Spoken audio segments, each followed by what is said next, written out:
La recuperación de la actividad de comercio exterior en México se vio reflejada en las cifras del INEGI al mes de abril. Este gran motor de la economía que significa exportar materias primas, bienes intermedios y bienes de consumo final, impacta en la articulación de cadenas productivas de proveedores, de insumos, de transporte de mercancías, de consumo de energía, de generación de empleos y desde luego del pago de impuestos. Sin embargo, esta recuperación podría ser efímera si dejan de observarse las primeras señales de otros indicadores reales e incluso de política monetaria que han empezado a manifestar ajustes a la baja en pronósticos de crecimiento económico. Por ello, para analizar los detalles de estos escenarios, es que le agradezco a Francisco Gutiérrez Guzmán, presidente de FG Inteligencia Económica, converse con nosotros esta noche y a quien conocemos como Paco Economía. Buenas noches, Paco. ¿Cómo estás, Raimundo? Muchas gracias por la invitación.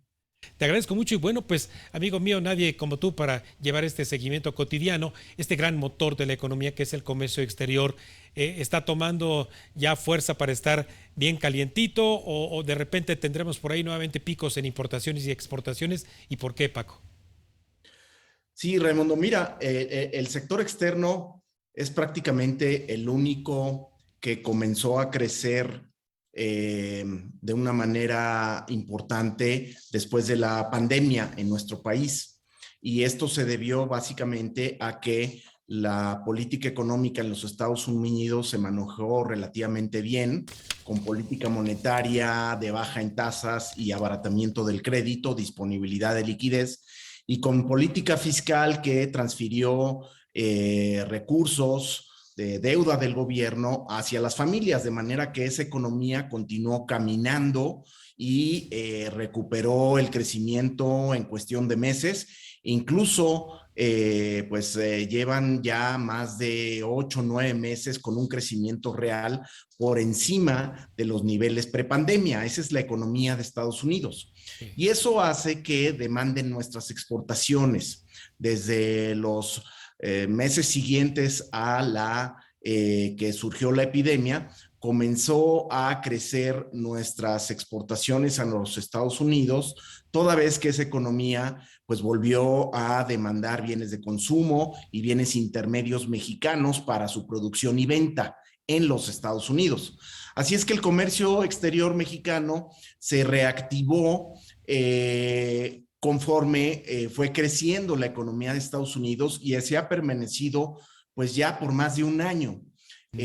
Con el crecimiento de las exportaciones, Raimundo, pues viene también un crecimiento de las importaciones, importaciones que son necesarias para producir los bienes que exportamos, es decir, las exportaciones que realizamos en México tienen como muchos de sus componentes a bienes importados, de manera que el comercio exterior se reactivó por la reactivación económica, valga la redundancia, Sí. de la economía de los Estados Unidos. Y ahí estamos.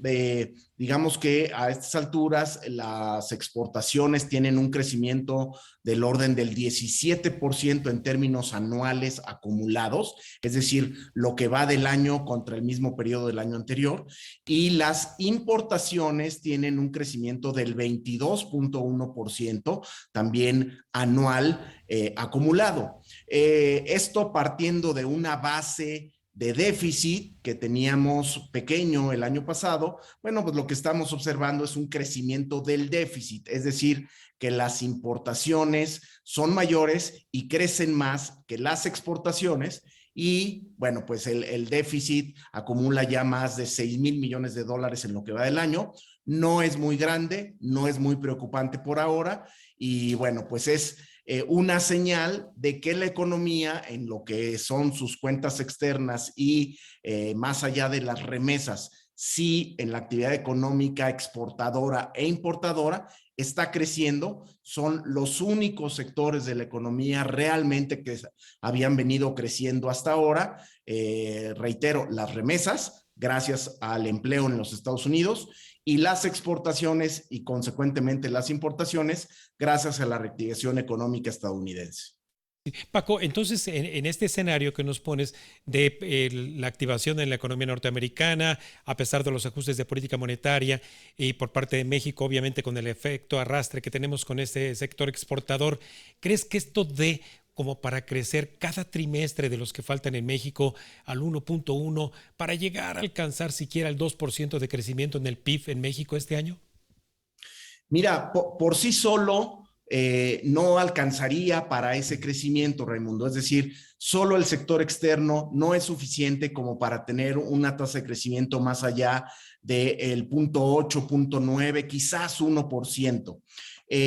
Pero sí creo que la economía mexicana va a mantener una tasa de crecimiento del orden del 1,5 al 2%, porque no solo el sector exportador va a crecer en el futuro, sino que estamos viendo ya, Raimundo, algo que me parece muy interesante. Si tú te fijas en otras variables como la inversión e incluso, que también está ligada como el crédito, comenzaron a crecer en algún momento del segundo semestre del año pasado y comenzaron a crecer ya incluso por niveles superiores a los de la prepandemia.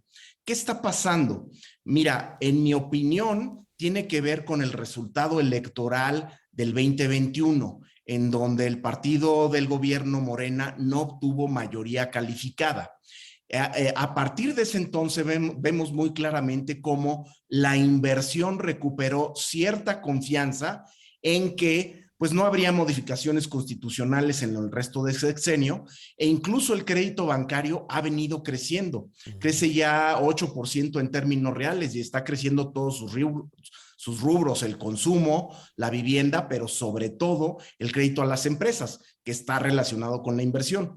De manera que no solo va a crecer el sector externo, que dependerá de la economía de Estados Unidos y de su política monetaria, qué tanto suban las tasas, qué tanto se mantenga el crecimiento, sino que también va a crecer por cierto dinamismo, digamos, de reposición de la inversión estancada durante la mayor parte del sexenio, ahora que pues los productores, los empresarios recuperan cierta confianza de que ya no habrá modificaciones constitucionales lo que resta del sexenio y por lo tanto, pues es razonable reponer esas inversiones, inventarios, maquinaria y equipo, incluso ampliación de planta, que se ha rezagado durante esta administración. Si es que el crecimiento, las perspectivas de crecimiento, me parece que vendrán una parte, sí, por sector externo, pero otra parte también, y paradójicamente, por sector interno, pero tiene que ver con eso,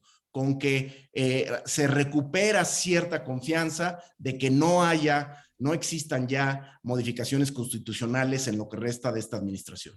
Sí, ojalá y así sea por justamente por lo que mencionas, recuperar ese potencial de crecimiento a través de la inversión. Paco, finalmente, el día de hoy fueron publicadas los resultados de la Estadística Nacional de Ocupación y Empleo, con una tasa de desocupación del 3.1, pero con una informalidad ahí de 32 millones de personas, de 55 que estamos como población económicamente activa. ¿Qué opinión te merecen estos datos? Sí, Raimundo, la verdad es que este asunto, digamos, en lo que va del 2018 de esta administración y particularmente con la pandemia, pues el crecimiento de la informalidad ha sido muy superior a lo que se había venido dando en administraciones anteriores.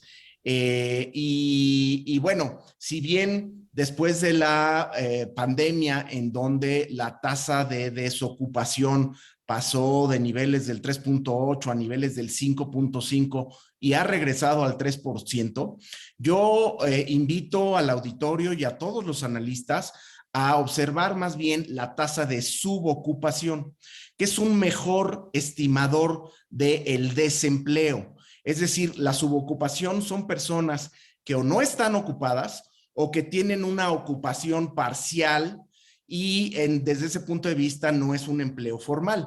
De manera que la subocupación es un mejor estimador del desempleo.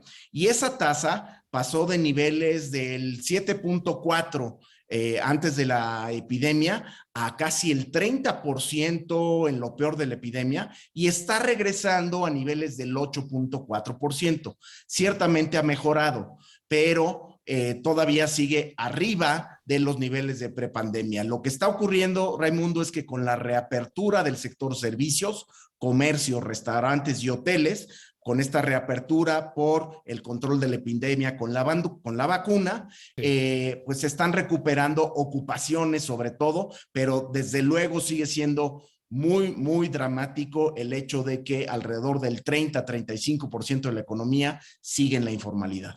Vaya. Finalmente, Paco, tu ángulo de análisis con respecto a esta situación que vive el tipo de cambio de estar tan apreciado como hace 2 años.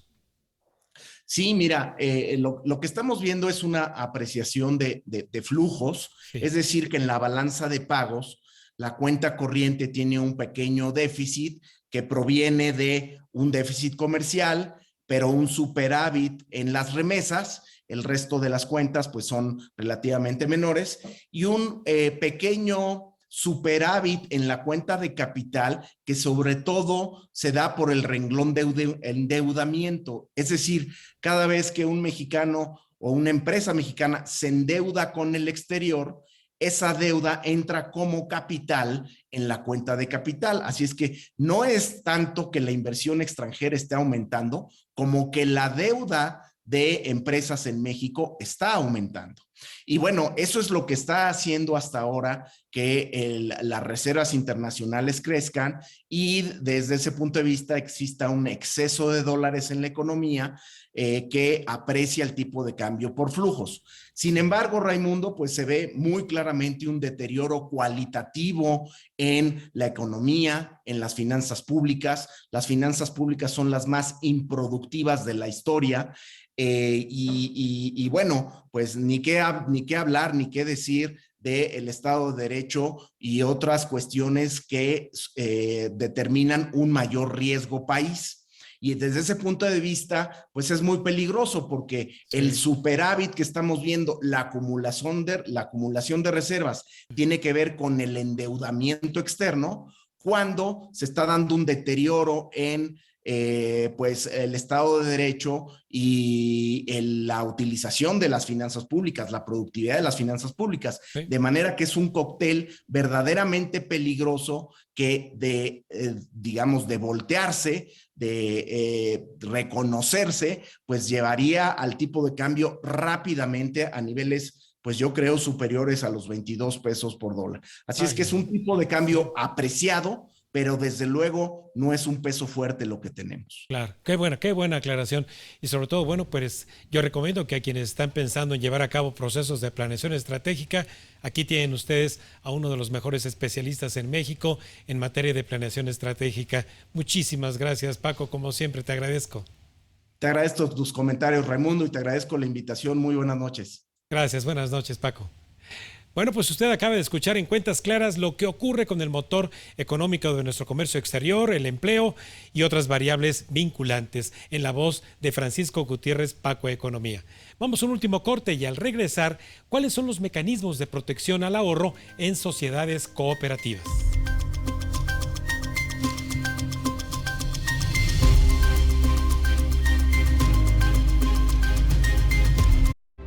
Estás viendo Cuentas Claras con Raimundo Tenorio.